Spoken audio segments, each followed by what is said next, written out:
710. Here's the Fender Rhodes. I have played one of these. I've used one of these on my album Universe Boundless. And this one's a Wurlitzer electric piano. I'm definitely using this on the song. Oh, thank you. Word. Thank you. They got the mod on this one too, where they have the variable speed. Oh, word. That's beautiful.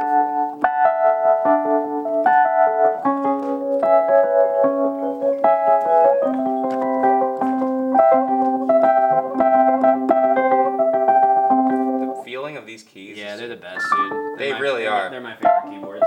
They're like the It's most like inspiring to play. You know, like they just feel. It feels so musical.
Oh, wow. That really took me back. So this keyboard is on like all of my favorite songs and a lot of my favorite songs, and this is like such a vintage and important instrument in my opinion. It's on a lot of my favorite records, and I can't believe I'm just now finally playing a Wurlitzer. It feels incredible.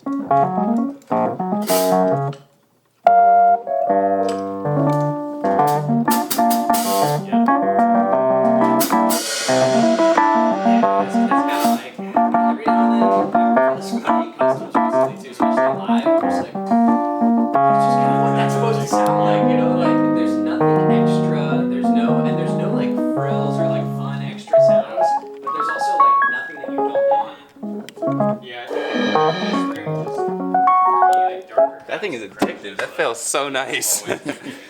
Cool. They also have a piano over here too. I don't know if I'm going to use this, but it's really cool.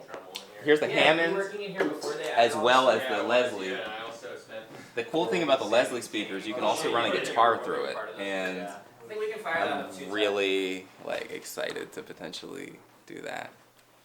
Oh my God, thank you. What is it? Is I've it never even played one of these through a Star? Leslie. Wow. Thank you. Hear that B3.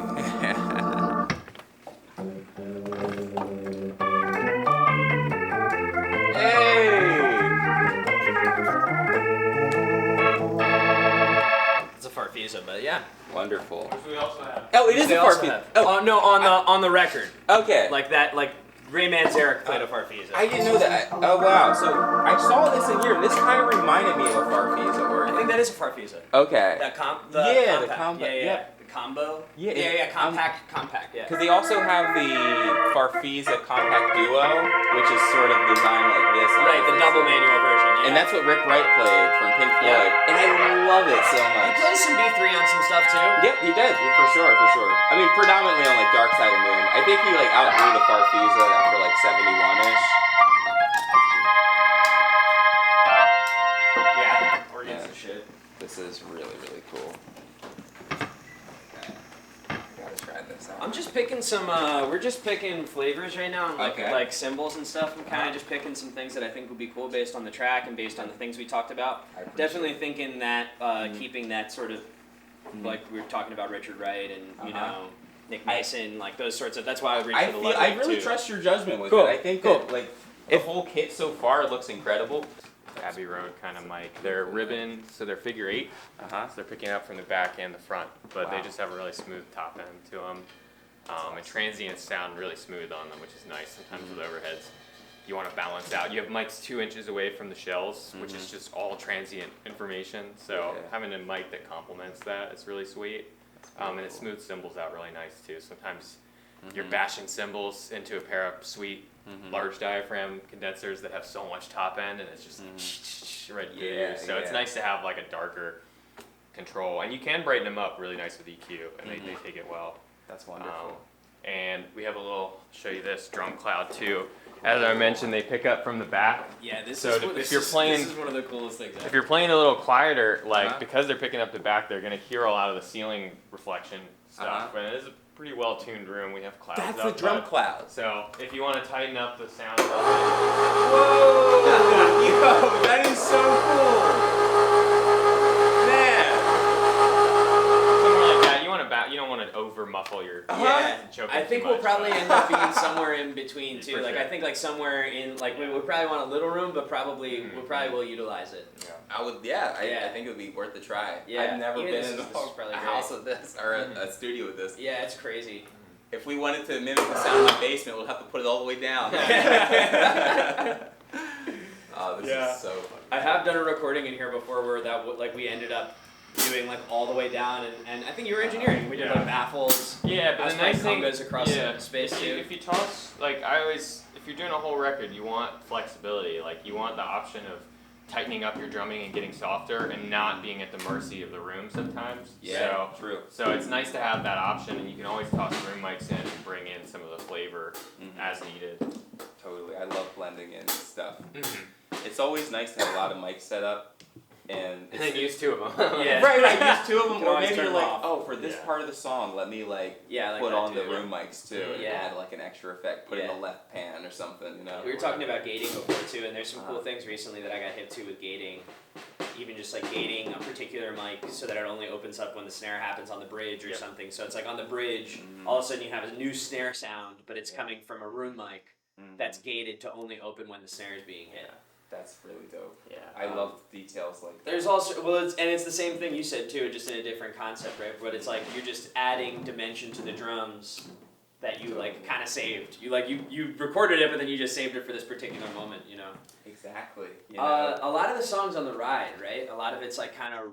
So this one is actually, so I haven't sent you the actual song. Oh, okay, So that I was sent just you a midnight like piece. So that's sort of like in the realm of it. Cool. But I have it on my phone right now. Do you want to listen to it? Let's do it. Let's check it out real quick, and we can. Yeah. So it's this one's more of a rocker. So it has like a lot of. Sorry, my dad. That's okay. Out of all the days my dad could have texted me, he sent me like a book right now. That's so he's just asking how I'm doing. Dads will do that. Yeah. So you know what though? I'm gonna let you hear it, and it's more of a rocker. A lot of it does take place on the hi-hat, but Okay, then great. it just wails out on the ride towards the end. Okay. But yeah, let me put the song on. Yeah, that's great. Yeah. I figured that other song you sent me was like mostly ride, so I wanted to let you maybe pick that. But I think we're in a good place with the hats and the other things. So yeah, I'm really excited to hear the ride that you guys have. So currently, I'm using a pasty. That's sort of what I've been using for like the longest time. Cool. And I really love the way it sounds. I'm sure you guys have stuff from all brands that sound incredible. You know. Yeah, pop the tune. I'd love to hear it. Let's do it. Nylon adds high end, which we were talking about before, is something that I just don't find that I'm often fighting for. It's something that I'm maybe fighting against more often. But also, I play drums pretty loud. So like, you know, that also adds more high end, and like my space is smaller, so that also adds more high end. So it's like we're making decisions based on what we have going on in our spaces and in our lives and the music we're making, you know. Yeah, I didn't even put that together. It does add high end. Especially it's just harder. Plastic's just harder than wood. Wood's a little softer, and you get a little bit more with the wood. But that's also the response that you're talking about, how the stick bounces off faster. Like that's because the nylon is not connected to the wood. It's you're getting like a bouncy ball effect. Yeah. You know. I started out with nylon tips too. That's funny. I did too. Yeah, I started with a company called Regal Tip. Oh, dude, no way. Like the cheapest ones I had Regal tips. I had Regal tips when I was younger. Yep, and then I got into Vader. I got into ProMark for a little bit, and then I got into Vader, and I just like fell in love with Vader. And I like using these 5Bs right now because it really just, I'm trying to get the drums to project as loud as I can. Right. You know, and I've been using 5As my whole life, and I felt like something has been kind of missing, and I think that the heavier stick has like solved that for me. Like especially like just like the rockers, you know, the really hard hitting songs. Actually recently I got these Charlie Watts sticks, which are like I'm guessing they're like jazzy. No, they're like 5Bs with slightly slimmer tapers. So they're like 5Bs that play a little bit more. They just have like a nicer rebound. They just like play a little bit more like a lighter stick. Okay. But that's really cool. Man, the thing with heavier sticks that I notice is that I think they just require a little bit less work on the front end.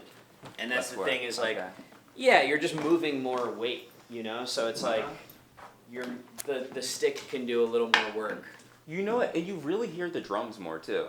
That's what I'm starting to realize because I laid down this demo last night, which I'm about to play. Right. And we'll start with the Peisty, dude. You know? Yeah, let's try the Peisty.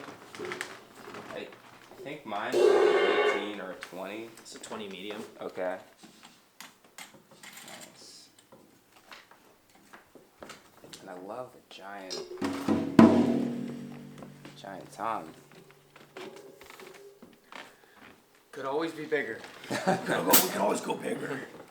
Let's get a floor tom on a snare stand. Yeah, let's just use a floor tom as a snare. I've done it, dude. I've done the floor tom rack tom. I've done the floor tom snare. Oh man. The snom. Can't say I've done that. I was almost tempted to use a floor tom as a bass drum though. I'm just gonna boom it again. Floor tom as a bass drum's cool. Yeah, like a little jazz pocket kit.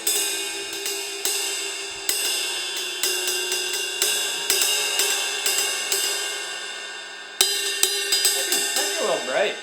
It is a bit bright. I'm thinking I'm looking for something a little bit warmer. If you guys have something I really love this. And I'm not like too particular over the brand or anything. The Pasty is just the one that I have. No. I was just grabbing it because it was the one you said you were familiar with. Yeah. Figured we'd start there and we can. There's so much to get in here. Yeah, it's a candy store. I'm like, I'm getting a little over. I gotta lock in. No, me too. I'm like, stick to the script. Yeah. Sweet ride. Well, start with the medium thing. See how that feels. Oh, cool. Because that just records so nice. Is it a medium thin? Oh, that's nice, dude. Yeah, it's like a good balance. Oh yeah, that sounds nice. That's really nice. Oh, this snare sounds amazing too with this cutout on it. Yeah, those Roots EQ, those things are amazing. They just make everything sound a little amazing. Yeah, it's really nice. It's sort of like the tea towels that like Ringo would put on.